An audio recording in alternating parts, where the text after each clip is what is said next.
So we are going to learn that अगर आपको एक पर्टिकुलर एग्जाम के लिए सब्जेक्ट सिलेक्शन करनी है, चाहे वो सीएसएस है या पीएमएस है, तो ऐसे कौन से रूल्स हैं जो आपको अपने जहन में रखने हैं। ठीक है, ऐसे आप रैंडम सिलेक्शन नहीं कर सकते, या आप हैप्पैज़र्डली चीजों को नहीं देख सकते, या आप मिस गाइडेंस से किसी सब्जेक्ट को चूज नहीं कर सकते। That would not be in your favour at the end of the day. ठीक है, तो जो कंप्लीट गाइडेंस है for a particular subject selection, उसके कुछ 5 से 6 क्राइटेरियाज हैं which you have to follow. ठीक है बच्चों, समझ आ गई? उनको हम आज बारी बारी देख लेते हैं। बिकॉज जो सब्जेक्ट सिलेक्शन है इसकी इम्पोर्टेंट इतनी ज्यादा इसलिए है, या मैं इसको इसलिए इतना ज्यादा इस पे मैं जोर देती हूँ, बिकॉज जो आपके मेजर सब्जेक्ट्स होते हैं ना किसी भी पेपर में, चाहे वो सीएसएस है या पीएमएस है, वो ज्यादा आपको मार्क्स नहीं देते। ठीक है, उनकी एक रेंज होती है, बस वो उनमें मार्किंग की रेंज उतनी ही होती है, उससे ज्यादा आप मार्क्स उनमें ले ही नहीं सकते, क्योंकि वो आपके कंपलसरी सब्जेक्ट्स होते हैं। उसमें से 2 तो आप इंग्लिश के पेपर निकाल दें, जिसमें एक ऐसे का पेपर आ जाता है और एक प्रेसी का पेपर आ जाता है। ऐसे और प्रेसी में तो टारगेट होता है स्टूडेंट्स का पास होना, क्योंकि यही डिफाइनिंग सब्जेक्ट होते हैं that you are ending up in clearing your written exam और नॉट। तो इसमें तो आपको पास करना होता है। इसमें ये नहीं आप सोच सकते कि मैं इतने नंबर ले लूंगा तो मेरे रिटर्न के पेपर नंबर बढ़ जाएंगे तो मेरी एलोकेशन हो जाएगी। इसके अलावा अगर आप बाकी मेन पेपर देखें, जिसमें पाकिस्तान स्टडीज, पाकिस्तान अफेयर इन सीएसएस या करंट अफेयर्स, या आप देखें इस्लामियात, तो उसमें भी वैसे ही बच्चे बहुत एवरेज से नंबर ले रहे होते हैं। सीएसएस में तो खैर उसको वो जीएसए से कंपनसेट कर रहे होते हैं कि जीएसए में ले लेते हैं हम 60-70। तो जो पाकिस्तान अफेयर्स है या जो करंट अफेयर्स है, उसमें वो 120 हमने लेने हैं टोटल। तो यहाँ पे तो बच्चों का ये प्लान काम कर रहा होता है, टोटल 120 बनाने का, और यहाँ पे स्टूडेंट्स का पास होने का प्लान काम कर रहा होता है। इस्लामिक स्टडीज में वैसे ही बहुत सारी दुनिया फेल हो जाती है, कुछ स्टूडेंट्स होते हैं जो इसमें हार्डली 47, हार्डली 50-55 तक लोग इसमें ले रहे होते हैं। सो जो आपके कंपल्सरी सब्जेक्ट्स होते हैं वो कभी भी आपको एलोकेशन की तरफ नहीं लेके जाते। ठीक है, नो मैंने नहीं दी सलाह, वो कभी भी आपको एलोकेशन की तरफ नहीं लेके जाते। ठीक है, एलोकेशन की तरफ आपको सिर्फ आपके ऑप्शनल सब्जेक्ट्स लेके जाते हैं। ऑप्शनल सब्जेक्ट्स ही वो सीढ़ी हैं जो आपको रिटर्न में पास करवाते हैं, और मतलब मोर देन 600 मार्क्स आप सिर्फ ऑप्शनल सब्जेक्ट्स की वजह से ले रहे होते हैं। और ना ना सिर्फ पास करवाते हैं, बल्कि अगर आप 700 क्रॉस कर जाएं तो ये आपको एलोकेशन में भी बहुत हेल्प करते हैं, क्योंकि फिर इंटरव्यू में अगर आप थोड़ा सा फॉल भी कर जाएं तो ऑप्शनल सब्जेक्ट्स के मार्क्स अगर 70+ हैं, अगर आपके 6 ऑप्शनल सब्जेक्ट है, 5 एक 200 मार्क्स का है, तो 200 मार्क्स में आपका टारगेट 140 होना चाहिए, 140 मस्ट। और जो 100 वाले सब्जेक्ट्स हैं उनमें आपका टारगेट 70 होना चाहिए। लेकिन रिमेनिंग 4 सब्जेक्ट्स में से अगर आप 3 में भी 70+ ले लेते हैं, 3 में, और 200 मार्क्स वाले में अगर आप 130 क्रॉस कर जाते हैं, तो you will be in a position जहां पे आप बहुत आसानी से पास भी हो सकेंगे और आप एलोकेशन भी ले लेंगे। ऑफ कोर्स साथ आपको ऐसे और प्रेसी पास करना है तो। ठीक है, तो दैट्स वाई सिलेक्शन या opting of the optional subjects, it is a very important procedure. The choice should be very wise, the choice should be very जो है वो अच्छी होनी चाहिए, बेटर होनी चाहिए, और ये सिर्फ आपके वेलफेयर के लिए होनी चाहिए। अब इसको हम किस तरह से देखेंगे वो हम देख लेते हैं कि कौन से ऐसे खास रूल्स हैं जो आपको अपने बेसिकली माइंड में रखने हैं। ठीक है बच्चों, तो उसमें जो सबसे पहला रूल है, सबसे पहला है, वो है एप्टीट्यूड। ठीक है, ये कुछ पॉइंट्स हैं जो कि बहुत इंपॉर्टेंट है। The first rules the first rule is aptitude. Aptitude basically it is your ability, you know either you are a cramming person or you are analytical person. सबसे पहले जब भी आप किसी ऑप्शनल सब्जेक्ट को सिलेक्ट कर रहे हैं, अपनी एबिलिटी को देखें and then match this aptitude with the subject. ठीक है, फॉर एग्जाम्पल आप एनालिटिकल पर्सन सिरे से है ही नहीं, आपकी ओपिनियन स्ट्रांग नहीं है, आप ओपिनियन जनरेट नहीं कर सकते, आप आर्गुमेंट बिल्ड नहीं कर सकते, ठीक है, आप चीजों को क्रिटिकली नहीं देख सकते। और आपने सिलेक्ट किया है IR, you know, how will you be able to cross 130 और 140? No, you would not. ठीक है, यू इवन कैन नॉट, ये आपके बस की बात ही नहीं है। आप जितना मर्जी IR की थ्योरीज को रटा लगा ले, जितना मर्जी याद कर ले, पेपर में आपको IR की रटी रटाई थेरीज नहीं लिखनी, किसी सूरत में नहीं लिखनी। थेरीज पे जो क्वेश्चन आते हैं वो इंटायरली ओपिनियन बेस्ड आते हैं, जिसमें आपने थेरी के बेसिक कॉन्सेप्ट को सामने रखते हुए पूरी बिल्डिंग खुद बनानी होती है। आपका एक एक वर्ड, जो एक एक लफ्ज होता है, वो आपके अपने दिमाग से आता है।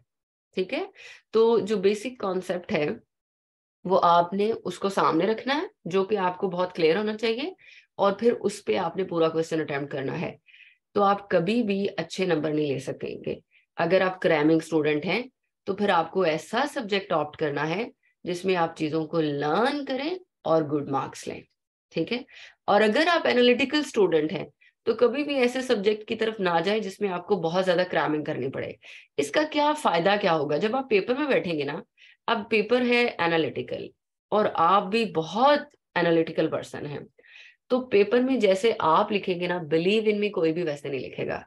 मतलब आप इतनी अच्छी तरह से इंफॉर्मेशन को, नॉलेज को पेपर पे प्रेजेंट कर रहे होंगे, उस तरह से वो स्टूडेंट प्रेजेंट नहीं कर रहा होगा जिसका एप्टीट्यूड सब्जेक्ट से मैच नहीं हो रहा। लेकिन अगर आपका मैच हो रहा है तो जो चीजें हैं वो बहुत स्मूथली पेज पे कन्वर्ट हो रही होंगी। ठीक है, और वो आपकी राइटिंग में नजर आएंगी, आपकी राइटिंग में वो मेच्योरिटी नजर आएगी। लेकिन अगर आप कोई एक आधा रटा रटाया आर्गुमेंट लिख देते हैं, ओपिनियन लिख देते हैं, उसको ड्रैग करने की कोशिश करते हैं, एग्जामिनर बहुत क्लियरली देख सकता है कि आपकी कोई ओपिनियन यहाँ पे बिल्ड नहीं हो रही। आपने कहीं से कोई लाइन पकड़ी है, वो आपको याद है, वो आप यहाँ पे लिख रहे हैं और उसको आप अच्छी तरह से प्रेजेंट नहीं कर पाए पेपर पे, एग्जामिनर सबसे पहले आपको पकड़ लेगा that you were not comparable, you were not a perfect match, to your subject. This is very basic point जो आपको माइंड में रखना है। स्टूडेंट्स ये बहुत बड़ी मिस्टेक करते हैं, सब्जेक्ट को ऑप्ट कर लेते हैं, आधा आधा सिलेबस कवर कर लेते हैं, और फिर जब अच्छी तैयारी नहीं होती फिर उसको छोड़ के नया सब्जेक्ट ऑप्ट करते हैं। साल ऐसे ही गुजर जाता है, तैयारी अच्छी नहीं होती, wastage of time, you don't have time to waste. ठीक है जी, आपकी सिलेक्शन बहुत वाइज होनी चाहिए। The next is interest. अब आपको अपना इंटरेस्ट देखना है। The next rule is, for example, अगर आप साइंस में इंटरेस्टेड ही नहीं है, आप साइंस को नहीं पढ़ सकते। अगर आप सोशियोलॉजी में इंटरेस्टेड ही नहीं है, आप सोशियोलॉजी नहीं पढ़ सकेंगे। आपको ज्योग्राफी ऑप्ट करना चाहिए, आपको फिलोसफी ऑप्ट करना चाहिए, आपको एनवायरमेंटल साइंस ऑप्ट करना चाहिए, आपको साइकोलॉजी ऑप्ट करना चाहिए, क्योंकि ये साइंस सब्जेक्ट्स हैं, ये है आपका इंटरेस्ट। ठीक है, इसमें होंगे आप क्यूरियस। जो इंटरेस्ट होता है student, it is very important because it keeps you on track. जब तक आपके सब्जेक्ट की प्रिपरेशन कंप्लीट नहीं हो जाती, आप तब तक उस सब्जेक्ट को लीव नहीं करते, क्योंकि आपका इंटरेस्ट होता है। अब इंटरेस्ट आपको बोर नहीं होने देता, ये आपको इरिटेट नहीं होने देता। मैंने देखा है स्टूडेंट्स को कि हम लोग मुश्किल से 40 to 50% सिलेबस कवर कर लेते हैं, उसके बाद हम थक जाते हैं, वी गेट टायर्ड। उसके बाद हम कहते हैं बस नाउ इट इज एनफ, अब इसको छोड़े, अब हम नेक्स्ट सब्जेक्ट स्टार्ट करेंगे। उसको 40 to 50% किया, छोड़ दिया, नेक्स्ट, क्योंकि हम इंटरेस्ट नहीं होते, हम थक जाते हैं एक ही तरह की चीजों को पढ़ पढ़ के। बच्चों ये कोई प्रेपरेशन का अच्छा तरीका नहीं है। लेकिन अगर आप बहुत इंटरेस्टेड होंगे, लाइक जैसे I am keenly interested in philosophy, तो फिलोसफी के पे मैं 5 बुक्स भी पढ़ सकती हूँ, I will not get bored. मेरा एम जो है उसको पूरा करने में मेरा इंटरेस्ट बहुत हेल्प आउट कर रहा है। मेरा एम क्या है, मेरा गोल क्या है, कि मुझे CSS का रिटन एग्जाम क्लियर करना है। लेकिन चूंकि मैं फिलोसफी में इंटरेस्टेड हूँ, इस वजह से मैं उसको अकॉम्प्लिश कर पाऊंगी अपने गोल को, बिकॉज मैं इसकी प्रेपरेशन जो है वो अनकम्प्लीटेड नहीं छोड़ूंगी। ठीक है, तो लेकिन आपने फिलोसफी ऑप्ट कर ली जी, बड़े नंबर आएंगे, बड़ा ही अच्छा सब्जेक्ट है, और हर बंदे ने आपको कहा लाजमी फिलोसफी पढ़े, आपने पढ़ ली। Now you are sitting down there with the book of philosophy, और आपको, आपका दिल ही नहीं कर रहा कि आप कोई लाइन पढ़े, तो you will, believe me, you will fail in philosophy. आपने ऐसे तो जैसे तैसे पास करना ही करना है, फिलोसफी ने आपको उड़ा देना है, ठीक है। So interest is very important because it keeps you on track. कौन जो है स्टूडेंट जिसको मेरी अटेम्प्ट की इतनी फिक्र है? वो जो मैंने 2021 की या शायद 2020 की अटेम्प्ट दी थी, and I was not able to perform well in ऐसे, लेकिन मेरे फिलोसफी के, ज्योग्राफी के, आईआर के मार्क्स अगर आप देखें तो you will be amazed. IR के दोनों पेपरों में, एक में मेरे 78 मार्क्स थे, एक में मेरे 82 मार्क्स थे, ठीक है। So I performed very well because you know, अच्छा जनरली आप पूछ रहे हैं। इसी तरह फिलोसफी में मेरे बहुत अच्छे मार्क्स हैं, 70+ मार्क्स हैं इन्वायरमेंटल साइंस में, because I have interest in science, ठीक है। और आईआर तो वैसे ही मेरा बहुत फेवरेट है, एनालिटिकल और जो साइंस जो है, these are my interest areas, ठीक है। सो मेरा एप्टीट्यूड एनालिटिकल है, मैं बहुत ज्यादा ओपिनियन बेस्ड पर्सन हूँ, लेकिन मेरी कॉन्सेप्ट क्लैरिटी पे बहुत कमांड है बिकॉज मैं साइंस स्टूडेंट रही हूँ सारी जिंदगी। सो दैट्स वाई माई जो कॉम्बिनेशन फॉर द सब्जेक्ट था, उसने मुझे बहुत बहुत सपोर्ट किया through out my journey. But English ने मुझे सपोर्ट नहीं किया, बैड लक। उसके बाद मेरी हिम्मत नहीं हुई, मैंने दे रही, अभी मैं वेट करूंगी, I will wait until end unless, जब तक मुझे बहुत कॉन्फिडेंस नहीं होगा अपनी इंग्लिश ऐसे पे, ठीक है। अभी स्पीकिंग में, ग्रामर में तो मैं बहुत एक्सेल कर गई हूँ, बट अभी भी आई एम वेटिंग। चले जी, इंटरेस्ट के बाद the third rule is background. Background is very important. अच्छा, बैकग्राउंड जो होता है ये एक पर्टिकुलर सब्जेक्ट का होता है। अब इसमें अगेन कि वो सब्जेक्ट सोशल बैकग्राउंड से है या वो साइंस बैकग्राउंड से है वो सब्जेक्ट, अच्छा, जो सोशल साइंसेज है बच्चों, उनमें कौन कौन सी आता है? उनमें क्रिमिनोलॉजी आता है, उनमें एंथ्रोपोलॉजी आता है, ठीक है, उनमें सोशियोलॉजी आता है, उनमें जेंडर स्टडीज आता है। तो ये सारी सोशल साइंस है, सोशल साइंसेज हैं ये सारी, सोशल जो बैकग्राउंड है इनका वो है। अब अगर ये आपका बैकग्राउंड नहीं है, आपका सिरे से ये बैकग्राउंड नहीं है, लेकिन चूंकि ये सब्जेक्ट आपको आसान लगते हैं तो आप इनको समझ आप इनको ऑप्ट करते हैं, ये आप गलती करते हैं। आपका बैकग्राउंड है साइंस का, आपने एफएससी की, आप बीएस ऑनर के स्टूडेंट रहे हैं किसी पर्टिकुलर साइंस सब्जेक्ट में, और आप सारे ये सब्जेक्ट, ये आप बिलीव में, ये किसी भी स्टूडेंट का कॉम्बिनेशन हो सकता है। लेकिन आपने देखा ही नहीं कि मेरे पास साइकोलॉजी भी है, मेरे पास एनवायरमेंटल साइंस है, मेरे पास फिलोसफी है, मेरे पास ज्योग्राफी है। आपने देखा ही नहीं, आपने सहमति नहीं की। बस आपको असल में आपको पता ही नहीं कि आपको टाइम वेस्ट करना है या एलोकेशन लेनी है, आपको जर्नी कंप्लीट जल्दी से करनी है या आपको 2-3 साल बस इधर ही लगे रहना है लोगों को ये दिखाने के लिए, यस मैं सीएसएस की तैयारी कर रही हूँ। This is very important, believe me. I may seems harsh, लेकिन दिस इज ट्रू। तो आपकी सिलेक्शन वाइज नहीं है क्योंकि आपने बैकग्राउंड को बिल्कुल स्किप कर दिया ना। जब आप सिलेक्शन कर रहे थे, आप बैकग्राउंड पे गए ही नहीं, तो you will not be able to finally perform well, ठीक है। तो जो है अपना बैकग्राउंड देखे स्टूडेंट, आपका बैकग्राउंड क्या है, और उसी के अकॉर्डिंग चीजों को लेकर चले, ठीक है, समझ आ गई। Now, the fourth point, and that is also very important point, that is overlapping syllabus. अब आपको देखना है जो सब्जेक्ट आप ऑप्ट कर रहे हो, क्या उसका आपको किसी भी और सब्जेक्ट में कोई फायदा हो रहा है? किसी भी और सब्जेक्ट में उसका कोई आपको फायदा है, ठीक है, ये आपने देखना है। अब उसमें ये है कि फॉर एग्जाम्पल अगर मैं आपको इन्वायरमेंटल साइंस की एग्जाम्पल दूं, environmental science overlaps with GSA, it overlaps with Pakistan affairs, it overlaps with current affairs, it overlaps with English essay, even it overlaps with IR, ठीक है। तो इसकी ओवरलैप करने की रेंज बहुत ज्यादा है। जीएसए में एक पूरा 25 मार्क्स का पोर्शन है एनवायरमेंटल साइंस का, तो अगर आप इसको पढ़ रहे हैं तो वो पोर्शन आपका प्रिपेयर हो गया।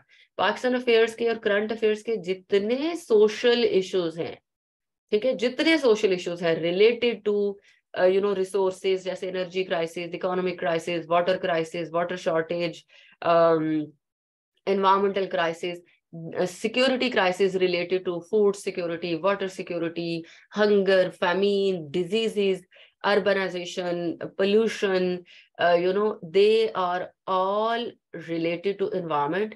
and they are very well and in detailed, we cover them in environmental science. Basically, environmental science is a combination of scientific concepts plus social issues that are related to environment. अगर आप 2021 का, 2022 का, particularly 2020 का paper देखें Pakistan affair और current affairs का, आपको 2-2, 3-3 questions जो हैं वो इन्वायरमेंटल इश्यूज पे मिलेंगे, जैसे एनर्जी इश्यूज पे, वाटर इश्यूज पे, सिक्योरिटी इश्यूज पे, हेल्थ इश्यूज पे, जो कि हम एनवायरमेंटल साइंस में पढ़ते हैं डिटेल में।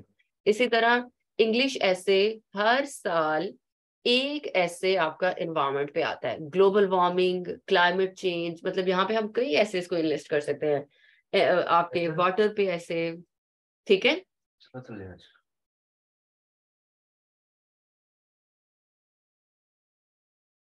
तो इसमें आपका जनाब और बहुत सारी इसमें आपकी फॉरेस्ट पे ऐसे मैंने देखा पीएमएस में 3-4 बार, अर्बनाइजेशन पे मैंने ऐसे देखा, ठीक है, पीएमएस में। देन जितने भी आपके ग्लोबल वार्मिंग से रिलेटेड, क्लाइमेट चेंज से related, of course it is unpredictable, topic is unpredictable ना, डोमेन इज नॉट अनप्रिडिक्टेबल। बच्चों ये भी बहुत एक मिसकंसेप्शन है, इस पे भी मैं इंशाल्लाह एक पूरा लेक्चर रखूंगी। टॉपिक इज अनप्रिडिक्टेबल, बच्चों को ये होता है जो स्टेटमेंट हमने एसएस की प्रिपेयर करी है वो आएंगी, ऐसे नहीं होता। डोमेन प्रिडिक्टेबल है, टॉपिक अनप्रिडिक्टेबल नहीं है, ठीक है। डोमेन नो अनप्रिडिक्टेबल नहीं हुई। जैसे आपका जो इकोनॉमिक्स सस्टेनेबिलिटी पे ऐसे आया था विद ह्यूमन एक्टिविटीज, वो सारा इन्वायरमेंटल ऐसे था, वो बेसिकली सस्टेनेबल डेवलपमेंट पे था। सस्टेनेबल डेवलपमेंट गोल्स और पूरा सस्टेनेबल डेवलपमेंट का एक पूरा चैप्टर है एनवायरमेंटल साइंसेज में, जिसमें हम बहुत डिटेल में पढ़ते हैं, ठीक है। Domain is not unpredictable.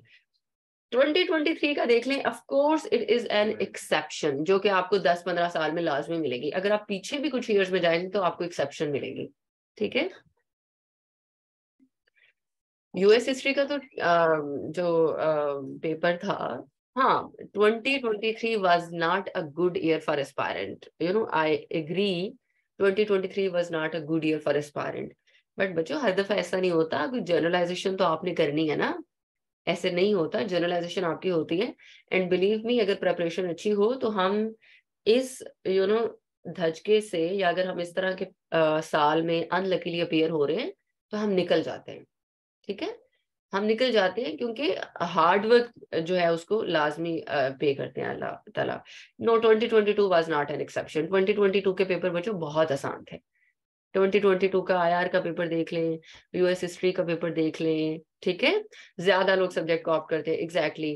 2022 का आप एसए का पेपर देख लें, the domains were very much predictable, the papers were very much smooth, इसमें कोई ऐसी बात नहीं थी, ठीक है। तो ओवरलैपिंग देखते हैं। अब इन्वायरमेंटल साइंस को जब आप पढ़ लेते हैं तो इवन आईआर के पेपर में एक क्वेश्चन आता है सिक्योरिटी पे, जिसमें अब सिक्योरिटी के डिफरेंट लेवल्स जो है वो चेंज हो गए हैं, जिसमें हम ज्यादातर food security, water security, human security, even आपकी जो नेशनल सिक्योरिटी पॉलिसी बनी है उस पे इन्वायरमेंट का बहुत ज्यादा इम्पैक्ट है।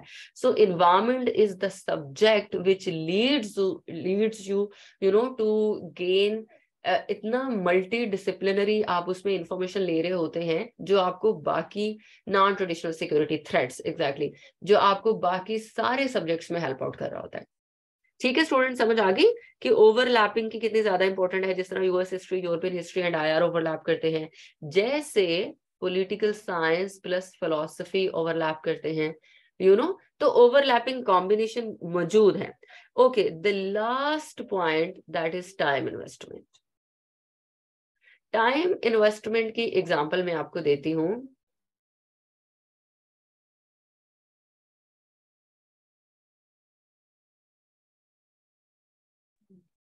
टाइम इन्वेस्टमेंट जो है दैट इज वेरी इंपॉर्टेंट। मैं आपको बताती हूँ, बहुत सारे स्टूडेंट ना यूनिवर्सिटी ऑफ एग्रीकल्चर फैसलाबाद से आते हैं, एक पूरा स्टूडेंट की एक पूरी डोमेन है जो यहाँ से आती है सीएसएस में। हर स्टूडेंट की कोशिश होती है कि हम एग्रीकल्चर एंड फॉरेस्ट्री को ऑप्ट करें। बिलीव मी, एग्रीकल्चर पे कोई उनकी खास कमांड भी नहीं होती, लेकिन चूंकि उनका बीएस ऑनर एग्रीकल्चरल साइंसेज होता है और एमफिल उनका एग्रीकल्चर के ही किसी फील्ड पे होता है, तो उनको लगता है कि हम एग्रीकल्चर और फॉरेस्ट्री ऑप्ट करें। इसी तरह बहुत सारी अवाम पाकिस्तान स्टडीज को ऑप्ट करती है, सॉरी, इंडो पाक हिस्ट्री को, इंडो पाक हिस्ट्री को पाकिस्तान इसमें CSS में एज एन ऑप्शनल सब्जेक्ट।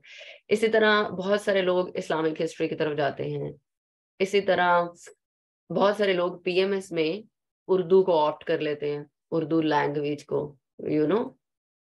अब मुझे नहीं पता वो किस माइंड सेट से बेसिकली ये सब कर रहे होते हैं।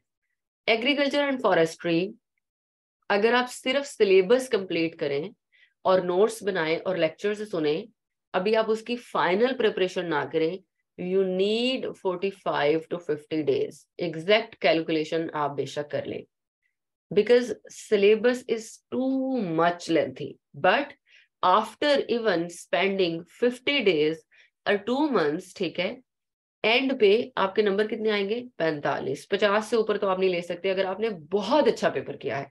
ये ऐसा सब्जेक्ट है जो मार्क्स नहीं देता, in spite of spending investing too much work, इसमें आपको नंबर नहीं मिलेंगे। ठीक है बच्चों, तो मतलब व्हाट्स द बेनिफिट, मुझे स्टूडेंट्स की समझ नहीं आती कि बच्चे इतना टाइम इन्वेस्ट करते हैं एक रॉन्ग सब्जेक्ट पे, और eight the end of the day कोई उस पे आउटपुट नहीं है, वो इनपुट दे जा रहे हैं।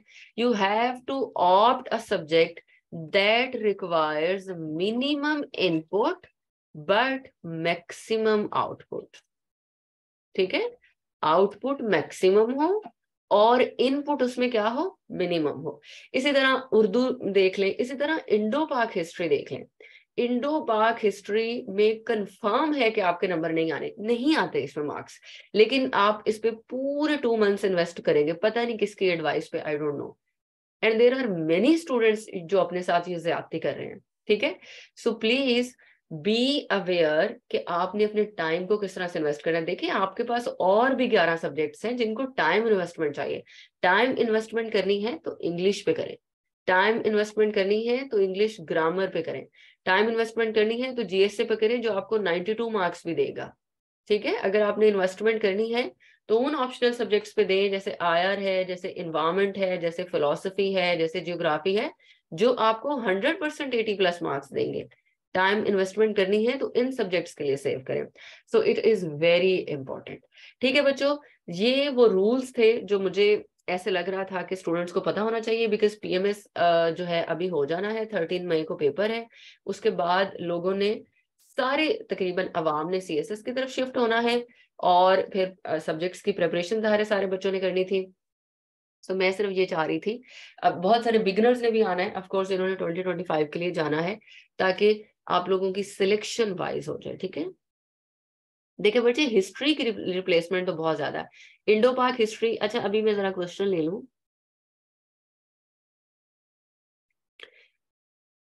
फिलॉसफी, अच्छा मैं अभी 1 by 1 सबके क्वेश्चन ले लेती हूँ। फिलॉसफी जो है, एक तो ये पॉलिटिकल साइंस के साथ बहुत ज्यादा ओवरलैप करता है, दूसरा ये हाईली स्कोरिंग सब्जेक्ट है। ठीक है, तीसरा इसका एप्टीट्यूड बड़ा मिक्स सा है, इसमें थेरीज हैं डिफरेंट फिलोसफर्स की, हर थेरी का एक बेसिक कॉन्सेप्ट है, एक बेसिक थीम है, वो आपको क्लियर होना चाहिए, जो कि कंप्लीटली कंसेप्चुअल है।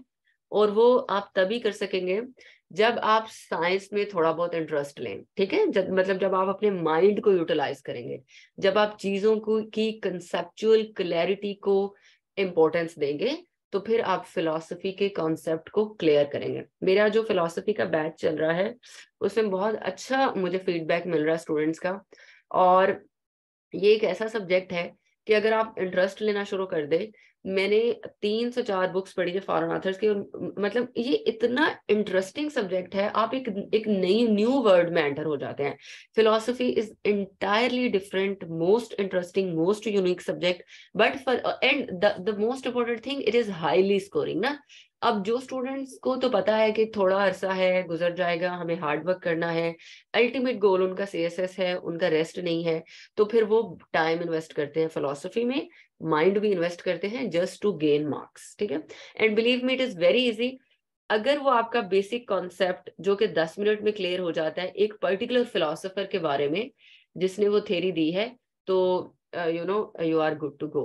हमने हर फिलोसोफर को स्टडी करना होता है, तो हमने उस फिलोसोफर को अंडरस्टैंड करना होता है कि लाइफ के बारे में उसका क्या व्यू था, तो वही उसकी थ्योरी होगी। ठीक है, तो अगर आपको गाइडेंस अच्छी मिल गई, मेंटोर अच्छा मिल गया, तो आप फिलोसफी में बहुत अच्छे मार्क्स ले सकते हैं। अच्छा जी, उसके बाद अर्बन प्लानिंग का पूछा किसी ने। Urban planning and town management, ठीक है, ये अच्छा सब्जेक्ट है। इसमें ये है कि आप इसको फिर ओवरलैप कर सकते हैं पब्लिक एडमिनिस्ट्रेशन के साथ, और जो आपकी बाकी पॉलिसी मेकिंग वाले सब्जेक्ट्स हैं उनके साथ आप इनको, गवर्नेंस एंड पब्लिक पॉलिसी, उसके साथ आप इसको मैनेज जो है वो ओवरलैप उनको कर लेते हैं। तो अगर आप आपका कॉम्बिनेशन इंटायरली सोशल साइंसेस का है तो अर्बन प्लानिंग अच्छा सब्जेक्ट है। अच्छा जी, इंडो पाक की रिप्लेसमेंट में यूएस हिस्ट्री भी है, यूरोपियन हिस्ट्री भी है, बस ये रिप्लेसमेंट। इंडो पाक इस्लामिक हिस्ट्री और जितनी भी हिस्ट्रीज है इनको तो आप साइड पे कर देना, इनकी ना कोई रिप्लेसमेंट है ना कोई अल्टरनेटिव है। आपको अगर हिस्ट्री में जाना है तो आप इन दोनों में से ऑप्ट करें। और अभी अगर मैं यूएस हिस्ट्री और यूरोपियन हिस्ट्री का कंपैरिजन करूं तो आप यूरोपियन हिस्ट्री ऑप्ट करें, नो डाउट। अच्छा, जितने फैक्टर्स हैं उसमें से अगर किसी एक पे आपको कंप्रोमाइज करना पड़े ना, बाकी फैक्टर्स अगर ओवर शेडो कर जाए, तो फिर आप उस सब्जेक्ट को ऑप्ट कर सकते हैं। अब यूरोपियन हिस्ट्री थोड़ा लेंथी है, ये सिर्फ टाइम इन्वेस्टमेंट मांगेगा, लेकिन यूरोपियन हिस्ट्री आसान भी है as compare to US history, और हाईली स्कोरिंग है क्योंकि लेस कॉम्पिटेटिव सब्जेक्ट है ना ये। ठीक है। अच्छा जी, जी बिल्कुल माहिन, ओके। अच्छा, जी तैयबा, आपका लास्ट लेक्चर से जो क्वेश्चन है वो पूछ लें। मेरा ख्याल है वी हैव ओनली 3 मिनट्स, उसके बाद ये मीटिंग एंड हो जाएगी। और चूंकि ये बहुत शॉर्ट सा लेक्चर है इसलिए मैं दोबारा स्टार्ट नहीं करूंगी। बच्चों, एक फार्मूला है सब्जेक्ट्स का, always opt less opted and highly scoring subject. जो सब्जेक्ट्स लेस ऑप्टेड होंगे वो हाईली स्कोरिंग सब्जेक्ट्स होंगे, तो उन्हीं को ऑप्ट करें। अब वो जो लेस ऑप्टेड सब्जेक्ट है वो थोड़े बहुत डिफिकल्ट होंगे, वो सिर्फ आपका थोड़ा सा टाइम मांगेंगे, आपकी इन्वेस्टमेंट मांगेंगे, माइंड की, टाइम की, हार्ड वर्क, वो आप इन्वेस्ट करें काइंडली अपनी सक्सेस के लिए। ठीक है, बजाय इसके कि आप पब्लिक एडमिनिस्ट्रेशन पे, सोशियोलॉजी पे, जेंडर स्टडीज पे टाइम इन्वेस्ट करें, खुदारा ये ना करें। ठीक है, for the sake of your future. चले जी, अभी yes, great, Punjabi is always great. ठीक है, तो replace Urdu with Punjabi, even if it is Sindhi, जो भी आप, अगर किसी और प्रोविंस से हैं, अगर आप पीएमएस की बात कर रहे हैं, लेकिन अगर आप सीएसएस की बात कर रहे हैं तो Punjabi will be very wise choice. जी बच्चों, किसी का कोई क्वेश्चन है तो पूछें, अदरवाइज फिर हम इस क्लास को एंड करते हैं।